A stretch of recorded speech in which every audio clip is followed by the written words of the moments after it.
Dear Leo, you're 3 years old today, or you would have been. I'm still not sure how to say that. Most people would say just say what feels right, but honestly, nothing feels right about our situation, and it never has. Needless to say, but I'll say it anyways because I am your mother. I love you and I miss you so very much, and no matter how many years go by, that'll never change. This year has been quite challenging for a lot of people. In fact, I would say the world. A scary illness has put us all in a pandemic for months, COVID-19. The CDC suggests masks be worn in public and to avoid public as much as possible to stop the spread.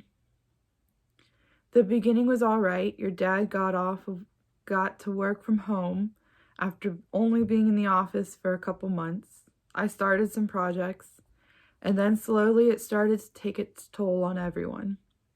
Your siblings have only seen a supermarket once in their life. They've been to the park only a handful of times and never on the actual playground. They haven't really seen children other than their cousins, and for that I am thankful. I can't help feeling like they are missing out on something, the fun parts and the key skills of life. But I'd rather them be missing out than not be here. I barely survived the loss of you, and I still have to fight for the will to live without you still. I was growing strong with Star Legacy. We were going to have an event at the zoo. I was excited to do something with the lions, and then COVID hit and less meetings started happening, and I started answering less and less emails. With something so big going on in the world, who is going to pay attention to a topic like this? I also found that doing things on my own is easier. I started a small series on YouTube for the month of October. I wrote some posts about you on social media, and I commented on a couple pages. Personally, I have made small, minuscule waves, having conversations with people here and there, but really there's no commitment.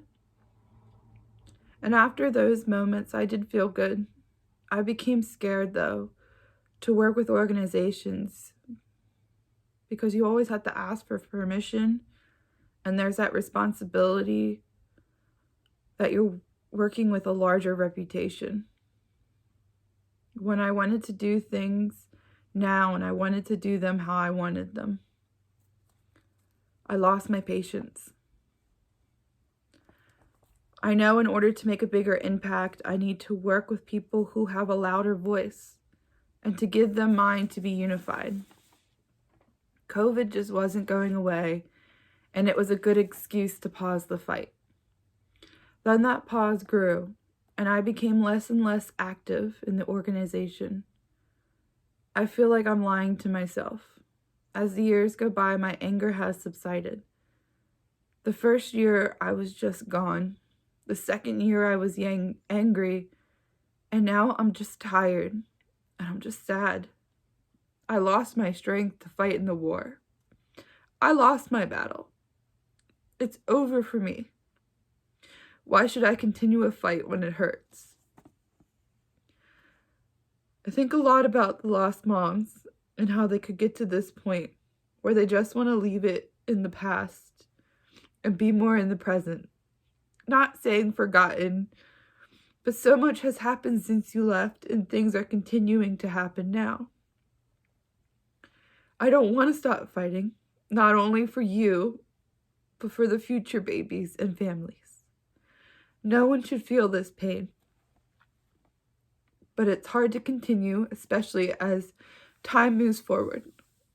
I know if I stop, that doesn't mean I love you any less, and I know you wouldn't hold it against me. But what about those other babies? I sometimes go onto support pages and read newly lost moms' messages. And I remember those aches, and the wind being knocked out of me, and not being able to breathe. I read them as if they are my own memories. It doesn't feel like that anymore. Not as intense. When I read them, half of me feels like I need to help them, and the other half of me wants to run away. It would be just so easy to stop. I'm trying to find my way to do more because I know how good it feels to help.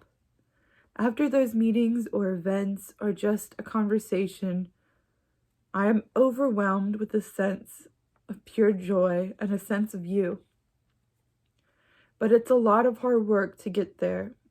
And right now I am at a point where I'm happy and I'm busy with your siblings. Grace is a spitfire. She loves to dance and sing. Ben is more laid back, my little thinker with this laser focus. Both make me laugh, and to hear that warms my heart. They are learning so much every day, and I'm so happy I get to see it all and not miss any of it. I know I would be happy just spending my days with them, not thinking, but thinking I have more in me. I'm hoping I have strength to continue your legacy. Every day there are so many stillbirths, and if it's not my fight, then whose fight is it? Who's gonna stand up? Who's gonna protect those children? Because I didn't have that. I guess I did have a lot to say this year. I haven't slept all month because I was thinking about how I was going to explain all this to you. I still haven't figured out my next move. But my thoughts are always with you. Not a day has gone by that I haven't thought of you.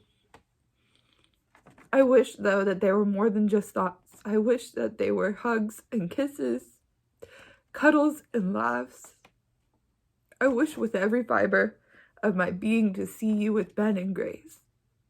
They are getting so big now and have changed so much since last year.